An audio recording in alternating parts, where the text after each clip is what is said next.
జై తెలంగాణ అందరికీ నమస్కారం. మన రాష్ట్రంలో చూస్తున్నాం రోజు రోజుకి అన్ఎంప్లాయ్మెంట్ రేట్ పెరిగిపోవడము, యూత్ అందరు కూడా ఒక రకమైనటువంటి నిర్వేదంతోని, ఒక రకమైనటువంటి డిసప్పాయింట్మెంట్తోని ఎప్పుడు గవర్నమెంట్ జాబ్స్ వస్తాయి, ఎప్పుడు క్లారిటీగా మేము ఎగ్జామ్స్ రాయొచ్చు అనేటటువంటి ఆలోచనలో ఉన్నారు. పాపం చాలామంది ఎస్పెషలీ గ్రామాలలో ఉండేటటువంటి యువమిత్రులు అందరూ కూడా వారి వారి కుటుంబాలను వదిలేసి, తల్లిదండ్రులను వదిలేసి, ఆ చిన్నపాటి వ్యవసాయం మీద వచ్చేటటువంటి డబ్బు తీసుకొని వచ్చి హైదరాబాద్లలో దిల్సుఖ్ నగర్లో, అశోక్ నగర్లో, కేపీహెచ్బిలో ఇట్లా ట్రైనింగ్ సెంటర్స్లో ఉంటూ కోచింగ్ తీసుకుంటూ వాళ్ళు ప్రయత్నం చేస్తూ ఉంటారు. ఈ యొక్క అంశం మనం గమనిస్తూనే వస్తున్నాం. తెలంగాణ రాష్ట్రం వచ్చినాక ఈ పరిస్థితి మారుతుంది అనుకొని అనేక మంది యువత అంతా కూడా తెలంగాణ ఉద్యమంలో చాలా బలంగా కొట్లాడినారు. తెలంగాణ రాష్ట్రం వచ్చినాక ఏమైంది, చిన్న చిన్నపాటి ఎగ్జామ్స్ మనం వేసినాం తప్పితే మెయిన్ ఎగ్జామ్స్ కానీ లేకపోతే ఒక పద్ధతి ప్రకారం, ఒక క్రమ పద్ధతిలో ఇగో ఈ మంత్లో ఈ ఎగ్జామ్ ఉంటుంది, ఈ మంత్లో ఈ ఎగ్జామ్ ఉంటుంది, ఈ తర్వాత దీనికి ప్రిపేర్ కావచ్చు, లేకపోతే ఒకటే విద్యార్థి 3-4 పరీక్షలు రాసేటటువంటి కేపబిలిటీ ఉన్న వాళ్ళకు కూడా వాళ్ళకి అట్లా అవకాశం ఇవ్వలే. మనం ఒక్కొక్క రోజు 2 ఎగ్జాములు పెట్టడం, ప్రతిదాన్ని మేము మార్చే ప్రయత్నం చేయడం, ఇట్లా చాలా జరిగినాయి. అయితే ఈ కన్ఫ్యూజన్ అంతా కూడా యువమిత్రులు ఆ కోపాన్ని అంతా, ఆవేదన అంతా, ఆక్రోశాన్ని అంతా కూడా ఈ బీఆర్ఎస్ పోతే మన కాంగ్రెస్ వస్తే న్యాయం జరుగుతుందని చెప్పి బీఆర్ఎస్ను ఓడగొట్టిండ్రు. యువమిత్రులు ఊరూరు తిరిగి వాళ్ళ తల్లిదండ్రుల కాళ్ళు మొక్కి మరీ కాంగ్రెస్ కోటెప్పించారు. ఈ కాంగ్రెస్ వచ్చినాకనన్నా మరి జాబ్ క్యాలెండర్ వస్తుంది, ఏ నెలలో ఏ జాబ్ పడుతుంది అనే క్లారిటీ వస్తుందంటే అది కూడా లేదు.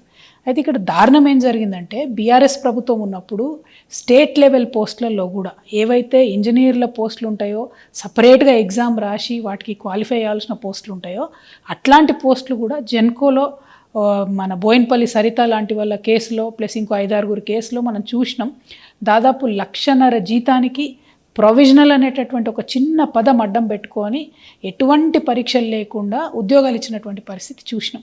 అప్పుడు జరిగినటువంటి అన్యాయాన్ని తెలుసుకొని అందరం కూడా బాధపడ్డాం. ఆ తర్వాత జిల్లా స్థాయిలో కూడా ఆనాడు కూడా నిర్మల్లో అనేకమైనటువంటి అకృత్యాలు బయటకు వచ్చినాయి. ఆ పోస్టులన్నీ కూడా అమ్ముకున్నారు.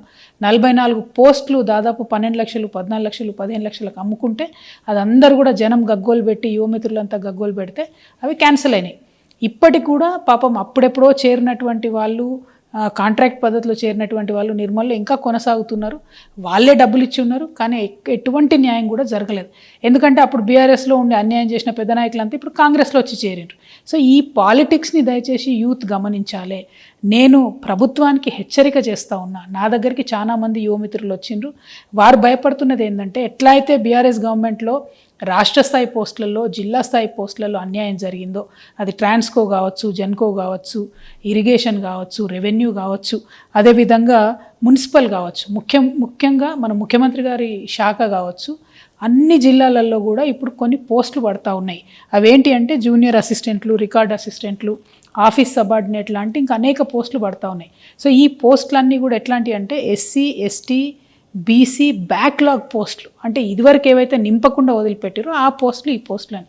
సో ఆ పోస్టులన్నింటినీ కూడా పొలిటికల్ పైరవులతోని, కొంతమంది అవినీతి అధికారుల అండతోని నింపుతున్నారు డబ్బులు తీసుకొని అనేటటువంటి ఒక ఆందోళన చాలామంది నిరుద్యోగ మిత్రులు వ్యక్తం చేస్తున్నారు.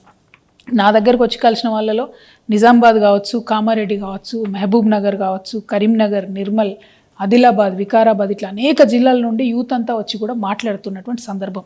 సో నేను ఈ ప్రభుత్వానికి ఒకటే హెచ్చరిక చేస్తూ ఉన్నా.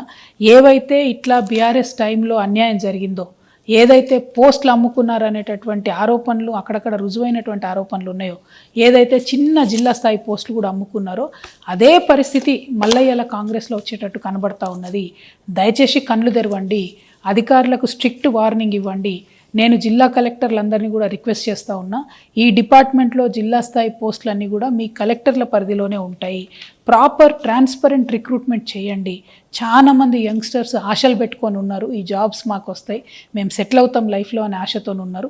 పైగా యువమిత్రుల్ని, మెరిట్ ఉన్న వాళ్ళని మనం ప్రోత్సహించినట్టయితే మన రాష్ట్ర అభివృద్ధిలో కూడా మంచిగా పాల్గొంటారు. కాబట్టి కలెక్టర్లకు నేను రిక్వెస్ట్ చేస్తూ ఉన్నా, మీరు చూడండి. ఇంకొక మాట కూడా నేను చెప్తా ఉన్నా, ఇవాళ అధికార పార్టీలో ఉన్నటువంటి వాళ్ళకైనా, ఈ అక్రమాలకు అండగా నిలబడే అధికారులకైనా ఎప్పుడో ఒకసారి భగవంతుడి దయ వల్ల మాకు కూడా అవకాశం వస్తుంది. అప్పుడు మాత్రం ఇట్లా డబ్బులు ఇచ్చి మీరు చేసినటువంటి ఉద్యోగాలకు కఠినాతి కఠినంగా శిక్ష వేస్తాం. నేను మిగతా యువమిత్రులకు కూడా చెప్తున్నా, డబ్బులు ఇచ్చి అడ్డదారిలో ఉద్యోగాలు తెచ్చుకునే ప్రయత్నం చేస్తే అది ఎక్కువ కాలం నిలబడదు. పైగా మెరిట్ ఉండి మంచిగా ఉన్నటువంటి వాళ్ళకు అన్యాయం జరుగుతుంది. కాబట్టి మీరు కూడా కొంత ఎఫర్ట్ పెట్టి చదివే ప్రయత్నం చేయండి. ఉద్యోగాలు కొనకుండా ఉద్యోగాల కోసం ఫైట్ చేసి, స్టడీ చేసి కొట్లాడి సాధించుకునే ప్రయత్నం చేయండి. మీకు అండగా జాగృతి నిలబడుతుంది. మెరిట్ స్టూడెంట్స్కి, పేద విద్యార్థులకి, ఉన్న అరెకరం అద్దెకరం పొలం అమ్ముకొని వచ్చి మీ మేధస్సు మీద మీరు డిపెండ్ అయ్యేటటువంటి మీ అందరికి కూడా జాగృతి అండగా నిలుస్తుందని చెప్పి తెలియజేస్తూ, ప్రభుత్వం కనువిప్పుతోని వెంటనే చూసుకోవాలి, కళ్ళు తెరవాలి, ఏమేం జరుగుతుందో జిల్లాలల్లో సీరియస్గా విచారణ చేయాలని చెప్పి నేను డిమాండ్ చేస్తూ ఉన్నాను. Thank you. జై తెలంగాణ, జై జాగృతి.